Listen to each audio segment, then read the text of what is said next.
Coming up, just like aerated concrete, this week we saw Brexit beginning to crumble. Brexit is racked with problems, you see what I did there, and will have a lifespan way less than that of the bubbly building material.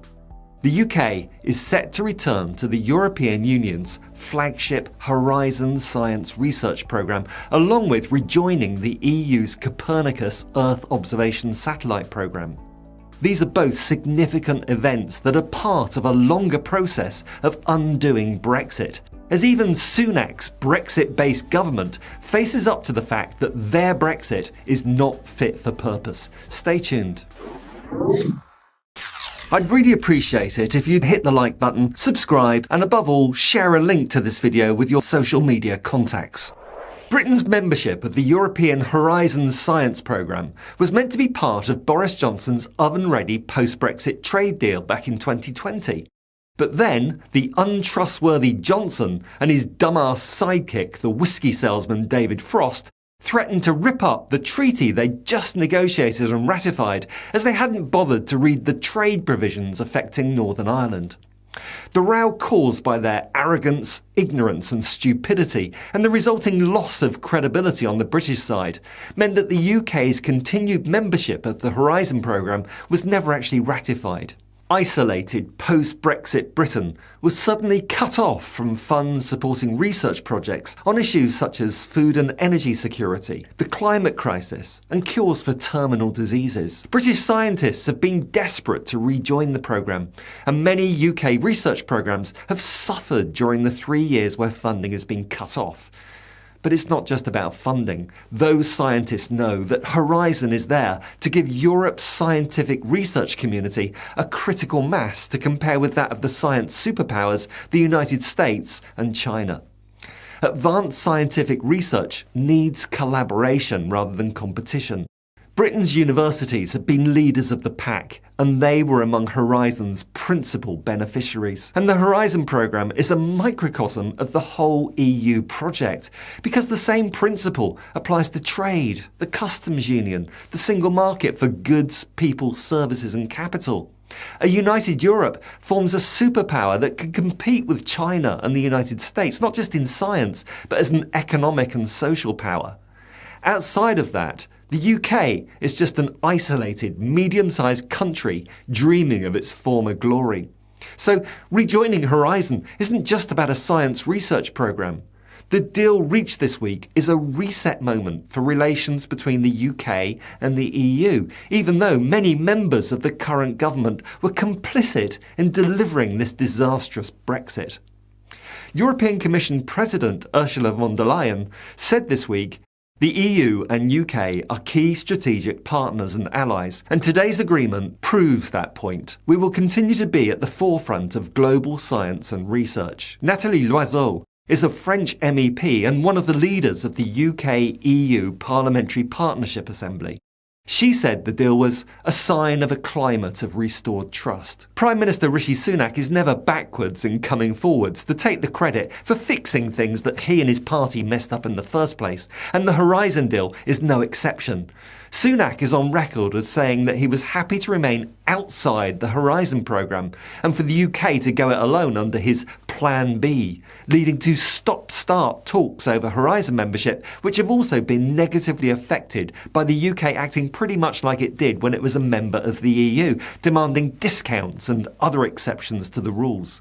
But now, Sunak pops up and says this: "We have worked with our EU partners to make sure that this is the right deal for the UK, unlocking unparalleled research opportunities and also the right deal for British taxpayers."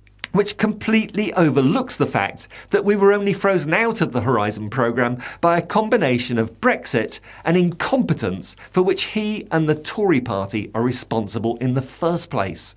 Remember, before Brexit, the UK used to not just participate in Horizon, but lead it. Mike Galsworthy, the chair of European Movement UK, points out that UK science has been losing opportunities and funds hand over fist for every week that this inexplicable paralysis has lasted. Paul Nurse, director of the Francis Crick Institute, said, Thank you to the huge number of researchers in the UK and across Europe who, over many years, didn't give up on stressing the importance of international collaboration for science, neatly making the point that Sunak has been pressurised into reversing this aspect of Brexit only by the scientific community, making him face up to Brexit reality. The European Commission commented, "The UK will be required to contribute financially to the EU budget and is subject to all the safeguards of the Trade Cooperation Agreement." And what's more, the agreement on rejoining Horizon will need to be ratified by every individual EU member state. Grandiose Britain to have its fate decided by Luxembourg, Malta and Croatia, Romania, Bulgaria and Latvia. So much control being taken back. Sovereignty, innit? It just took a Brexit for the UK to go from being a rule maker to a rule taker. To go from being the de facto leader of the Horizon programme to now having to get back in its box and swallow its exceptionalism in order to end the 3-year lockout from the European scientific community. Before Brexit, the UK received about £2 billion in research funding each year, about 500 million more than it actually put in. But under the new deal, contributions will rise by a third from that £1.5 billion to match that £2 billion funding that we used to get. We didn't see that on the side of the bus either, did we? It's yet another Brexit cost. Not a single post-Brexit statistic presents the UK's decision to leave Europe as anything other than a massive mistake. Economic growth, trade, labour supply, immigration, cost of living, every advantage promised by the Leave campaign was a lie. But let's be positive here, maybe even a little over-optimistic. When it comes to our future relationship with the EU and the possibility of rejoining in my lifetime, my thinking goes like this. Firstly, there's no doubt that there will never be another government as dedicated to preserving Brexit as this one.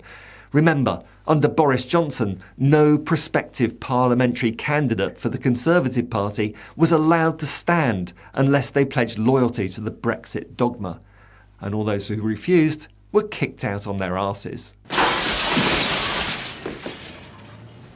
With the departure of Rory Stewart, Ken Clarke, Dominic Grieve and their kin, there's no longer such a thing as a sensible Tory if there ever was. As a result, this government is made up entirely of either Brexit campaigners or former Remainers like Jeremy Hunt, Grant Shapps and honest Bob Jenrick, who have seemingly overcommitted to Brexit with the zeal of a convert. So if this government sees the sense in rolling back aspects of its own Brexit, then imagine what future governments will do, unconstrained by the fact that it was them that conceived, delivered and championed Brexit in the first place. Because it's not just the EU Horizon and Copernicus programmes that the government has backtracked on. There's also the small matter of that humiliating U-turn over the so-called bonfire of EU legislation, when the government announced it would no longer be striking off over 4,000 EU laws by the end of 2023. Under plans put forward by culture warrior Kemi Badenoch in her retained EU law bill, a bonfire would have seen a massive overhaul of the statute books. Pretty abstract stuff it may seem, but it would have meant some serious changes to employment rights, civil rights and environmental protections that would affect us all. Many core workplace protections, including holiday pay, maternity pay and equal pay for women and men, came from the European Union, as do many of our minimum standards regarding food safety, consumer rights and environmental protection. Striking all these from the statute books would have some pretty grim consequences, and it would soon become pretty obvious to everyone that such a legislative bonfire as a result of Brexit was very much to their disadvantage. Every time Brexit encounters reality, reality comes off best.